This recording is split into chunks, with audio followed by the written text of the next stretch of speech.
दोस्तों, छोटे बच्चों को पढ़ाते समय बहुत बड़ी प्रॉब्लम कि छोटे बच्चों का रोना। दोस्तों, कई छोटे बच्चे होते हैं, जब आप उनको होम ट्यूशन पढ़ाते हैं तो वो रोने लगते हैं या रो रो कर उठकर भागने लगते हैं। तो दोस्तों, ये जो प्रॉब्लम है ये काफी बच्चों के साथ होती है। दोस्तों, आप जब पढ़ाने के लिए जाते हैं होम ट्यूशन में, तो कहीं ना कहीं होम ट्यूशन पढ़ाते समय कहीं ना कहीं आपको लगता है अरे हमको देख के तो नहीं जा रहा बच्चा। तो दोस्तों, इस प्रॉब्लम से कैसे हम निजात पाएं और दोस्तों कैसे हम बच्चों को पढ़ाएं कि सब कुछ अच्छे तरीके से चलता रहे और आपकी जो अर्निंग है, जो आप पैसे कमा रहे हो, आपकी अर्निंग भी ना रुके। तो चलिए दोस्तों, हम वीडियो शुरू करते हैं तो सारी चीजों को समझते हैं।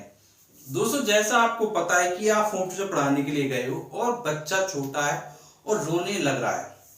तो दोस्तों, जैसा आपको पता है कि जब आप शुरुआत में बच्चों को पढ़ाने के लिए जाओगे तो ये आप मान के चलिए कि शुरुआत में कोई बच्चा आपको रोता हुआ नहीं मिलेगा। शुरुआत में जब आप पढ़ाने के लिए बैठोगे वो बिल्कुल स्माइल करता हुआ आएगा और आपसे अच्छे से बोलेगा।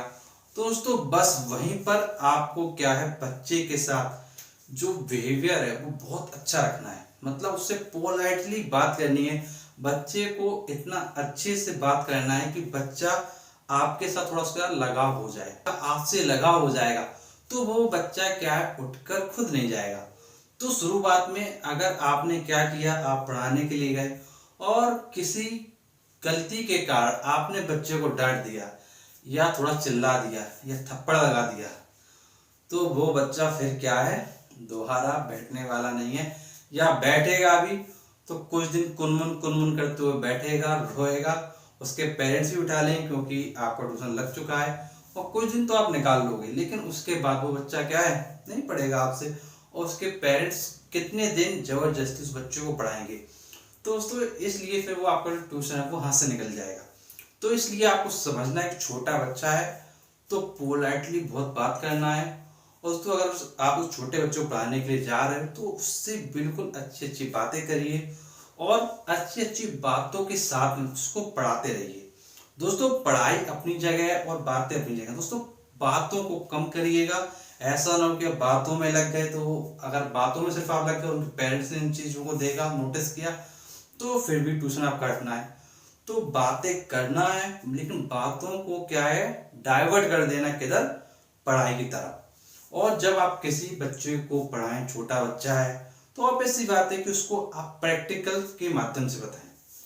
जैसे सपोज करिए आप उसको काउंटिंग बता रहे हैं, तो काउंटिंग कैसे बताओगे। जैसे सपोज करिए आप उसको बता रहे हो 3 + 5 = 8, तो आप उसको कैसे बताइए। आप बोलिए बेटा 3 रुपये हैं तुम्हारे पास, बेटा तुम्हारे पास 3 रुपीज है, बेटा तुम्हारे पास 5 रुपीज है। 3 रुपीज और 5 रुपीज को मिला कितना रुपीज होगा आपके पास, 8 रुपीज। तो बस आप बोलो बेटा 3 + 5 क्या हो गया, आपका 8 हो गया। तो मतलब उसको जो आप बता रहे हो वो एक प्रैक्टिकल वे में बताओ, जो बच्चा उन चीजों को कर रहा हो। मतलब ओवरऑल बात ये कि जब आप चीजों को रिलेट करोगे, तो आप चीजों को रिलेट करोगे तो वहां से जो रिस्पॉन्स आएगा वो प्रॉपर आएगा और वो बच्चा आपके साथ एंगेज बना रहेगा। और अगर आपने कहा अरे तुमको समझ नहीं आ रहा है, जैसे बता रहा हूँ, समझ नहीं पा रहे, बहुत देर हो गई है, तो फिर वो बच्चा क्या है, वो कहेगा मम्मी इन सर जी से नहीं पढ़ेंगे, ये अच्छे से नहीं बोलते हैं, डांटते हैं हमको, हमको मारते हैं। और ये बच्चे ने कहा, कुछ दिन तो उनकी मम्मी पापा सुनेंगे उसकी बात को, लेकिन कुछ समय के बाद आपको ट्यूशन है वो हट जाएगा। तो आपको अपना ट्यूशन अगर बनाए रखना है, आपको कहीं ना कहीं एक प्रॉपर वे में कुछ ना कुछ ऐसा एडजस्टमेंट अपने दिमाग के द्वारा सोचते हुए करना है कि ट्यूशन भी लगा रहे और वो बच्चे को भी नॉलेज मिलता रहे। दोस्तों, ये जो एडजस्टमेंट है वो आप ही को करना पड़ेगा। और दोस्तों, बच्चे के जो पेरेंट्स होंगे उनको भी कुछ चीज़ें आपको समझानी पड़ेगी। दोस्तों, इनकेस बच्चा नहीं बैठ रहा है या कुछ प्रॉब्लम क्रिएट कर रहा है, तो पेरेंट्स को आपको कन्विंस करना पड़ेगा कि हाँ, आप उनके बच्चे को कैसे भी करके बहुत अच्छे से पढ़ाओगे।